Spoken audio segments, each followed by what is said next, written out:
அமைச்சர் துரைமுருகன், அவரது மகன் கதிர் ஆனந்த் ஆகியோரின் வீடு உள்ளிட்ட இடங்களில் அமலாக்கத்துறை அதிகாரிகள் இன்று அதிரடியாக சோதனையில் ஈடுபட்டனர்.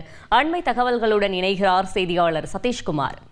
கடந்த 2019ஆம் ஆண்டு நாடாளுமன்ற தேர்தலின் போது சுமார் 11 கோடி ரூபாய் அளவிற்கு பணமானது பிடிபட்டது.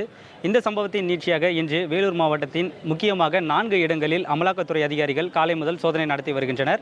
திமுக எம்பி கதிர் ஆனந்த் வெளிநாட்டில் உள்ள சூழலில் காட்பாடியில் அவரது இல்லத்தில் யாரும் இல்லாததால் அமலாக்கத்துறை அதிகாரிகள் சுமார் 6 மணி நேரத்திற்கு மேலாக காத்திருந்தனர். இமெயில் மூலம் கதிர் ஆனந்த் அனுமதி வழங்கியதைத் தொடர்ந்து அதிகாரிகள் சோதனையை தொடங்கினர். இதேபோல் கதிர் ஆனந்துக்கு சொந்தமான பொறியியல் கல்லூரி, திமுக பிரமுகர் பூஞ்சோலை சீனிவாசன் வீடு உள்ளிட்ட இடங்களில் துணை ராணுவப்படை பாதுகாப்புடன் சோதனை நடைபெற்றது.